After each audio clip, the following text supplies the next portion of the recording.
Hello and welcome to the Top Order podcast. Today we're joined by captain of the White Ferns and the Scorchers and the Tornadoes and perhaps most importantly, former fill-in for the Riccarton Cricket Club third grade side, Sophie Devine. Thanks for joining us.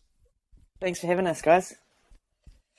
So, Sophie, how's it all going over there? You're in the UK now. Warm-up game yesterday. Seemed like, from the highlights I've seen, seemed like it was coming off the bat pretty nicely.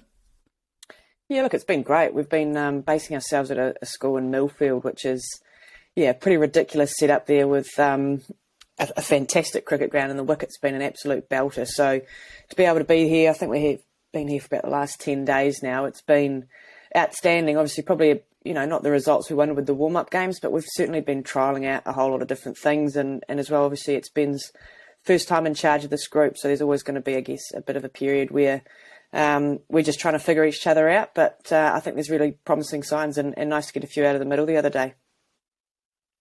And how excited are you personally to be in the Games environment? I know you're incredibly close to making it to the Olympics with your hockey. I mean, is this a bigger buzz than I guess a normal tournament would be?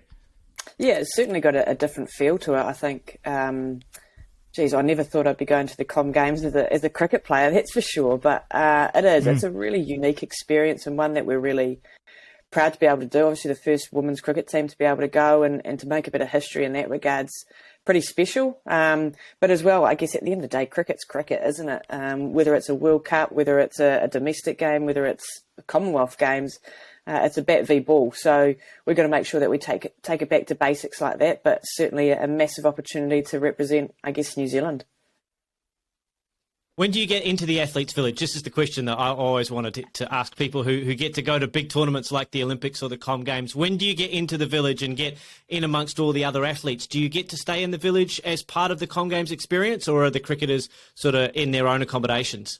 Yeah, it's been apparently, I guess, with this being our first ever, I guess, time at a big games, it's all new to us as well. But from what I understand, it's slightly different to previous games, both Olympic and Commonwealth, and that's probably been slightly impacted by COVID, which has been great for everyone, hasn't it? But there's actually 5, I guess, accommodations set up. So we're in one of the 5, based closer to Edgbaston, actually. So I think cricket and the beach volleyballers, I believe, are in that hotel set up, but we travel on Monday afternoon and get ourselves into the village, and then with the scheduling we've actually got a couple of days off where we can just get in amongst, I guess, everyone else and take it all in, which I think is a really important part, because I know there's going to be a few of us that are pretty excited to get around and see what all the hype is about, and then obviously we want to knuckle down and get into business. So yeah, look, it's really exciting.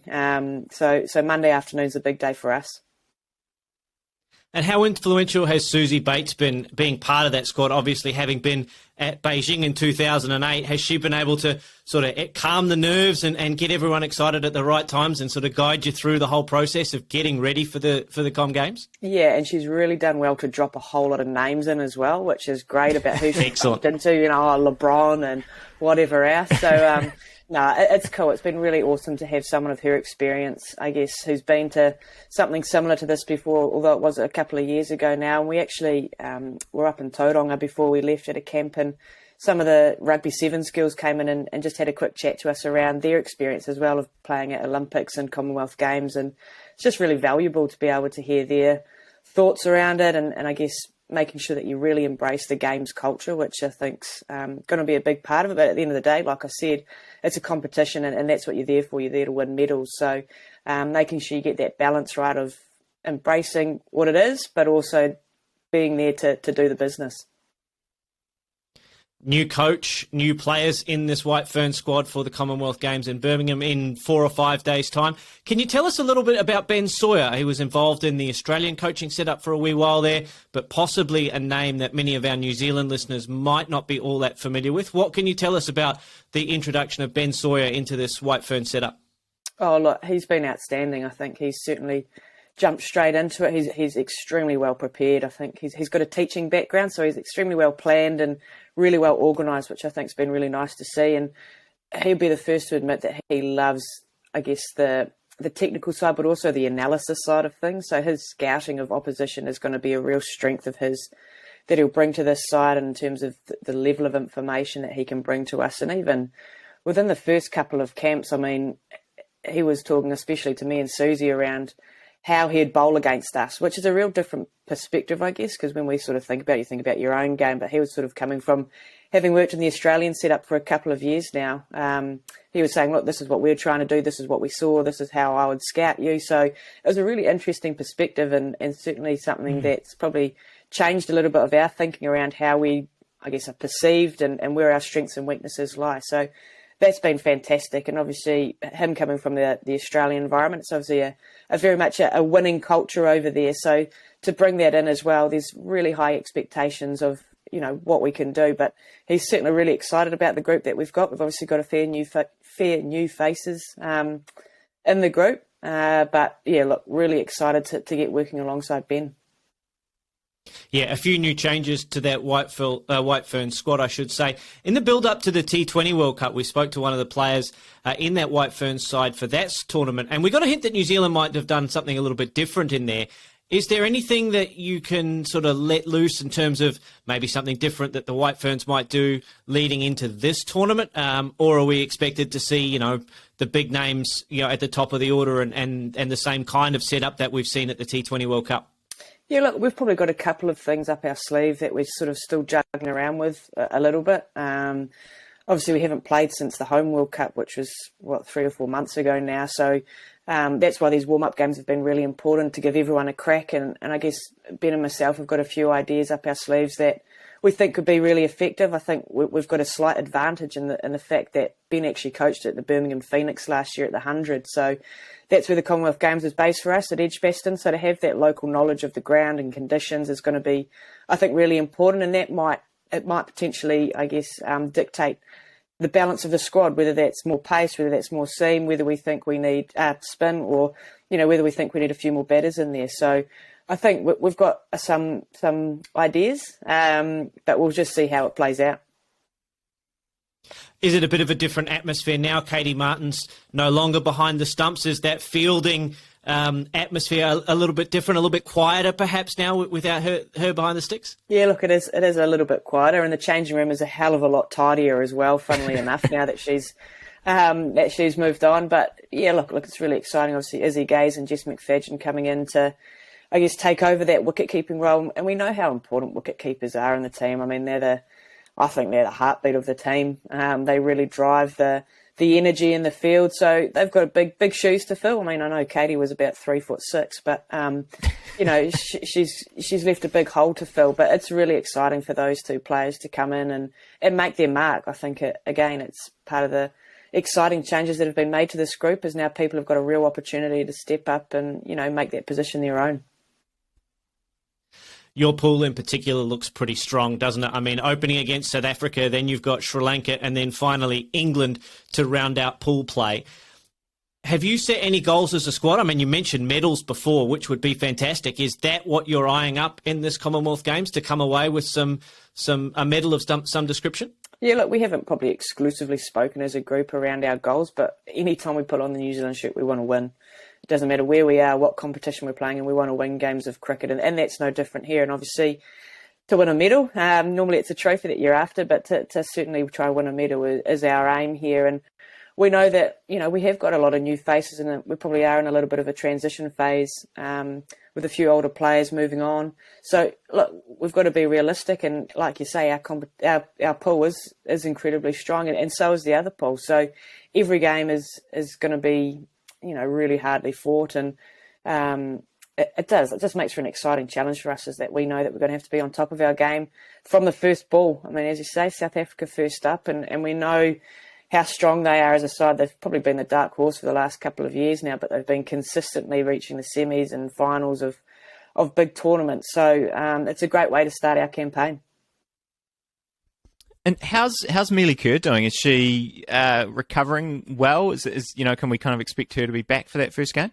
Yeah, certainly fingers crossed that she'll be right for that first game. I think she's nearing the end of her isolation period. I think, yeah, look, it's just part and parcel now of any tour and the world that we live in, that people are going to pick up COVID. And for us, it's just about making sure that we follow those protocols that are set in place to keep everyone safe and healthy. So she's doing really well. She's had about 1 million drop-offs at her door, and, you know, I think she owes a fair few bucks to a few different people with the coffee and whatnot. But that's something that's really important to us as well, though, is that we get around people that are, have been struck down by COVID and are having to isolate by themselves, because it's never nice. I mean, we've all been through our fair share of, managed isolation and quarantines and whatnot, and we know how tricky it can be sometimes. So it's been a real goal of ours as a team to show that care, that we get in behind her and help out, obviously from a distance with masks on and whatever else, but we stay in touch with her. So, fingers crossed. She's absolutely, raring to go. She's hard to hold back at the best of times, so I'm sure she'll be out and firing when she's let free. Nice. That's good news. Look, I'm hoping we can kind of step away from the games just for a minute to talk about the New Zealand pay deal, recent one. Hopefully kind of the positives of the equality side of it all goes without saying, but I'm actually really interested to pick your brains about the difference it'll make sort of in practical terms, because, you look at those domestic contracts before, they were in like the $3,000 range. Now there's a chance domestic contract players can earn up to 19,000, which obviously still isn't a huge amount, but, is that kind of the difference between some players actually being able to commit the entire summer to cricket? And I'm sure there's probably a lot more impacts that aren't obvious to someone like me just looking at that press release and seeing all the numbers.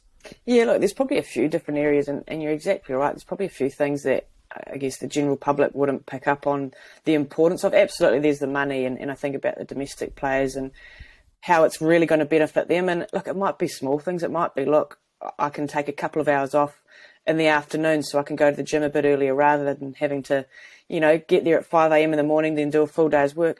Those little things can make a big difference and just take a little bit of stress off, I guess, those domestic players that are trying to juggle both. And that's another really important part, I guess, of the agreement, is that we understand that money isn't going to change their lives. It's not going to, so we have to allow people to still be able to go and earn money and have a full-time job and do that. So it's really important that there's that balance, but having that little bit more in the pocket is certainly going to hopefully take a little bit of pressure off those players to, whether it's a couple of hours here or there, or to be able to buy equipment or anything like that. I think anything that can help take the stress off those players is going to be a real advantage. But probably the biggest thing for me is the support that's going to be wrapped around the players from the Players Association, which I think is a huge thing. You're looking at insurance, you're looking at mental health and wellbeing support. Player development managers are now going to be available to all those domestic players, and they are huge. I think they probably go behind the scenes a little bit, but that's something that I know as a White Ferns group have been a massive advantage, to have people full-time accessible to you, to be able to talk about anything. I guess that's a great thing. It's not just about work-life balance. It could be about mental health, your well-being. It could be about finance. It could be absolutely anything. And to have someone like that, the Players Association, who are there for you, is huge. So the investment that's been put into that to help support the domestic players in particular, who are probably the ones that need it even more than potentially the international players, is going to be massive. So look, the pay's great, and it's it's certainly not the the final step. We hopefully that this is part of the journey, and it'll keep increasing. But for me, it's that off-field stuff that I think is going to make a big difference.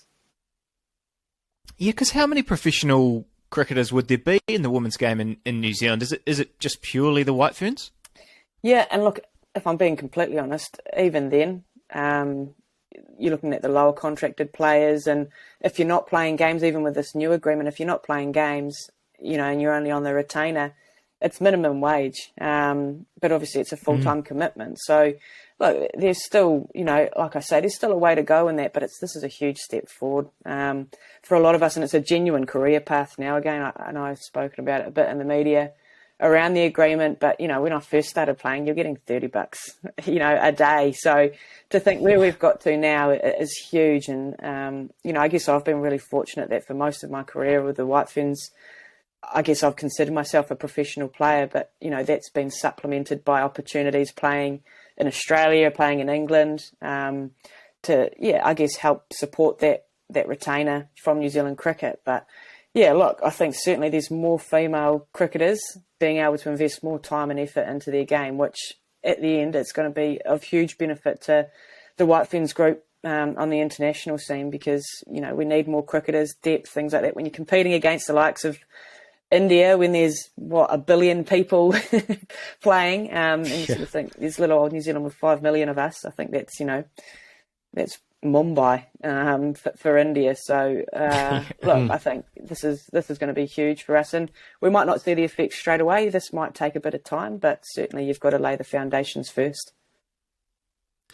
Do you feel like this is a move? Sorry, Stu. Do you feel like this is a move that is actually going to move the needle for young women looking at potentially going, I'm reasonably good at cricket. I've got a few options. I've got football. I've got basketball. I've got maybe sevens rugby, and I've got cricket now as an option. Do you think that this deal by itself moves the needle for those girls, those young ladies to pursue a pathway in cricket? Or is there still a lot more work to be done to convince or provide those pathways for those young girls to go from high school cricket to club cricket and then to, first class cricket and ultimately the White Ferns? Yeah, look, it's a great point, and I certainly think it will shift the needle. I think you're going to see, hopefully, more females, young females, looking at cricket as a genuine career option. And I think now in New Zealand we'll probably be the best paid female athletes. When you look at the agreement that's just been announced, which is really exciting, and I guess that's sort of a little bit of my spiel to younger athletes, and I guess I can speak from experience because, I was playing hockey and cricket and wanted to, be an All Black when I was younger and everything like that, and it's a really common occurrence with a lot of New Zealanders is we just play everything, don't we? So, cricket genuinely takes you all around the world. It's not just Australia and England. Like later this year, we're going to West Indies. We've got South Africa next year. We've obviously been a lot to the subcontinent. So for any young ones that, love a bit of travel, you go to some pretty cool places. The money's obviously great, but just the opportunities, I think it's incredible. You talk to any of the White Ferns and you talk about, what are some of the great things about being part of this group. Absolutely, you get to play cricket as a job, which is pretty good, but you get to hang out with your mates and you get to travel and you get paid for doing it. So, look, at the moment, we've got to be realistic as well. Cricket probably isn't up there as a preferred option with many young female athletes, but again, that's a little bit of my push. Look, there's a few less numbers in cricket, so if you want to improve your chances of earning a living playing cricket, look, I just think it's massive for us, and hopefully can be a bit of a draw card for younger females. And you mentioned kind of the different experiences. I'm also keen to hear about your experience at Fairbreak because, I'm really fascinated about it as a concept for growing the game, and I see there's plans for it to continue. I guess apart from adding another winner's medal to your collection, how was that experience? And I guess how different is that than something like the WBBL or maybe an IPL for women if the BCCI get off the ground for next year? Yeah, look, it was unbelievable, to be perfectly honest. Like, I was probably a little bit sceptical at the start around how it was going to work, and look, I thought the concept was brilliant to bring together players from all around the world to play in a T20 comp in Dubai. Firstly, I guess the logistics of it. I'm glad I wasn't on that side of it. I think they said there's 30 odd countries or something represented. So, but to get there and just to be involved with players from literally every corner of the globe was really refreshing for me. I think sometimes we can get caught in our little bubble and our own problems, and but to be playing alongside someone from Nepal and from Malaysia and from Austria, where I didn't even know they played cricket, was just unbelievable. And it sounds really corny and cliche, but it genuinely does. Like, cricket brought us together, and we shared that language, and we could bond over that. And the friendships that we made are going to certainly... I actually got a message from Sita, the girl from Nepal, this morning, wishing me good luck for Com Games, which, do you know what I mean? Like, just that sort of stuff is nice. So cool. And, I guess to be able to share my experience with them and hopefully improve them, but they also improved me too. Like, they just certainly gave me a bit of perspective that they just love the game of cricket and how passionate they were. It certainly rubbed off on me. I know having Katey Martin in my team as well, we just absolutely loved it. So certainly if things work out, we'd love to be involved again, and hopefully I guess the concept can grow and get bigger and to offer more females the opportunity to play cricket alongside, I guess players from the bigger nations. Because, I think there was probably a couple of players that I'd be probably shoulder tapping to get involved in the Big Bash or in the IPL and stuff like that, which is fantastic, and that's what you want because they're just screaming out for opportunities to play. That's the biggest thing that I took. They just want to be playing more cricket, and they're obviously, a lot of them are, a bit inhibited by their boards or whatever, or the opportunities. So any chance to get them involved, I think, is certainly something that's really important moving forward. Before we let you go, Sophie, just to check in, are we going to see you at the 100 this year after the Com Games, and then back to the Perth Scorchers for the WBBL if followers can follow Sophie Devine's career fortunes along the next summer? Yeah, look, it's going to be a bit of a busy period actually. So we'll head along to Birmingham Phoenix, which is great. Obviously, having played the Com Games at Edgbaston, we'll be really familiar with it, and obviously having Ben as the head coach there as well, we've done that well. Bit of a package deal now, I think, me and Ben.